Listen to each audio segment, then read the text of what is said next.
and we're back with our first album review on the podcast. First album review is going to be by a band by the name of Dool. If you're thinking to yourself, who is this Dool that Dave mentions? Well, Dool are a 5-piece band from Rotterdam in the Netherlands, and they've got a kind of dark rock kind of sound, and by dark rock I mean anything from kind of hard rock to gothic, doomy, occult rock, I suppose, to try and sum it up. They are about to release their new album, Summerland, on the 10th of April through Prophecy Productions. A little bit of information on the album. It was recorded at DAF Studios in Belgium and Studio Cobra in Sweden with Martin Ehrenkrona from Tribulation and In Solitude. And the album was mixed and mastered by Cult of Luna drummer Magnus Lindberg at Redmount Studio in Stockholm. And Summerland follows the band's debut full-length Here, Now, There, Then, which was released in 2017. So, what did we think of the new album? Now, I'm pretty sure we both quite liked Here, Now, There, Then. I'm pretty sure I messaged you when this came out. Yes, you did. You messaged me and said you will like this album, and I listened to it and I was like, Dave, you know what? I like this album. I thought the, once again, kind of leading into themes here, the big like overarching theme of what I like musically is bands that mix a lot of different things, and that's what you got with specifically with Here, Now, There, Then. I thought it had these kind of brooding, kind of almost gothic elements which were mixed in really, really well with what I would say is really mainstream rock. And I'd forgotten all about this band post listening to the album, so I listened to it, got rotated a few times and then fell out of rotation and then forgot all about them. So when you were like, right, we're going to pick a couple of albums to review for our first episode back, we'll do Dool, and I'm like, that name rings a bell. Type it into the old iTunes, it pops up, I'm like, I remember this album. And then I listened to the new album, and I will tell you right now, there is a band that has taken 3 years and crafted a much better album. Like 100%. Yeah, I think they've 100% found their sound, and their sound is everything from huge influence from Alice in Chains, specifically in the kind of vocal melodies that they're employing, but it's got like segments of like conventional hard rock. There's these kind of darker elements. There's kind of almost like Hex Vessel moments, that kind of weird, kind of almost paganistic, folky sort of ye olde time music that just kind of appears and disappears at parts in there. But what is maybe one of the easiest listens that I've listened to this year, and that I like when it finished, I went right back on again. So the first time I listened to it, I played it twice back to back, and vocally it's just a really rich sounding album, but the musically it's just interesting. The songs are really catchy but really interestingly written, and they're well on the map for me now. Yeah, definitely, 100%. I realise I say 100% quite a lot. Well, you're reiterating that we understand that 100% is the maximum, not 130 like we said at the beginning.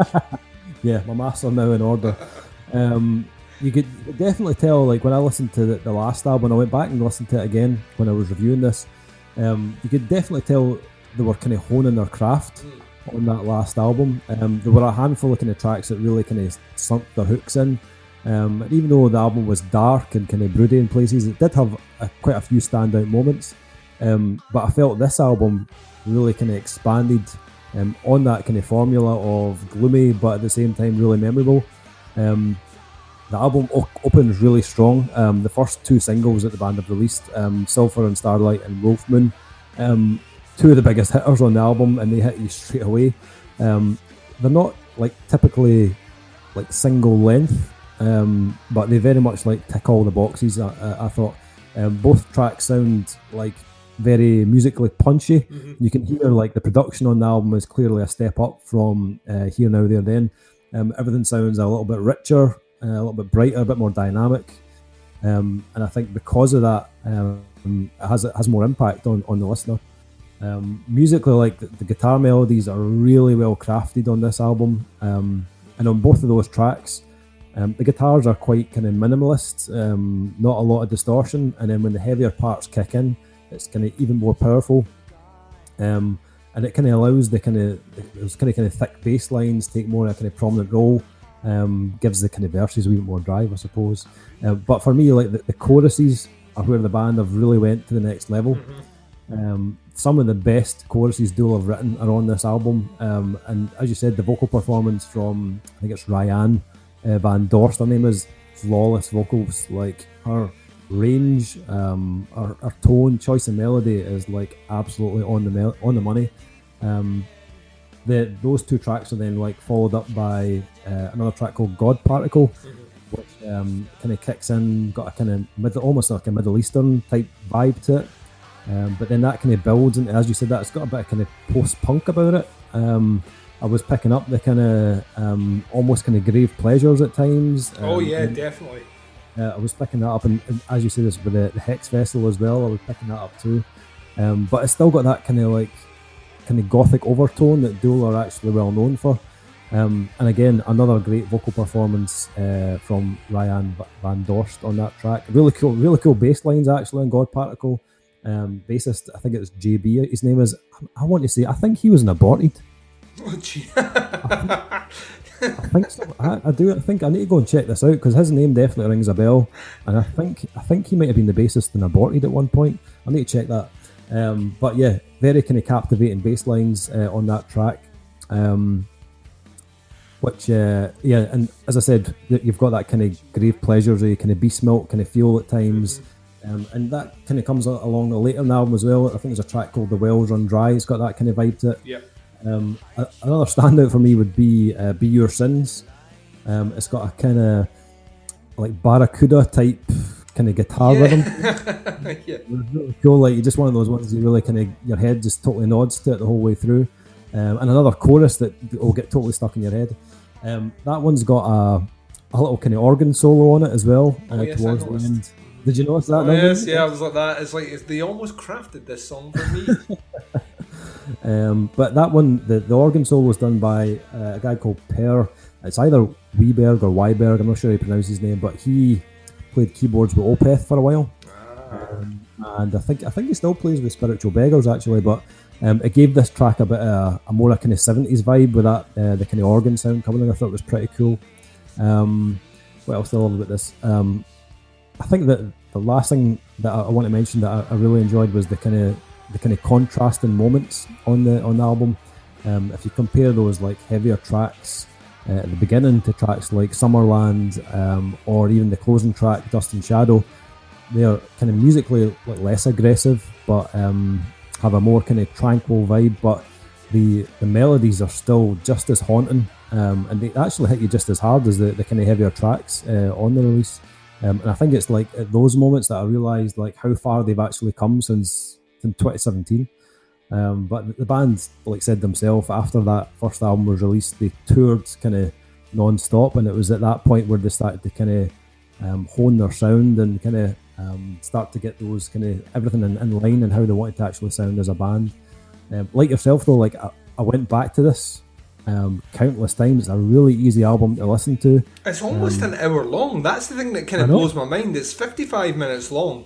And it flies by, and you can very comfortably just shove it on again, and that's almost 2 hours gone. It's brilliant.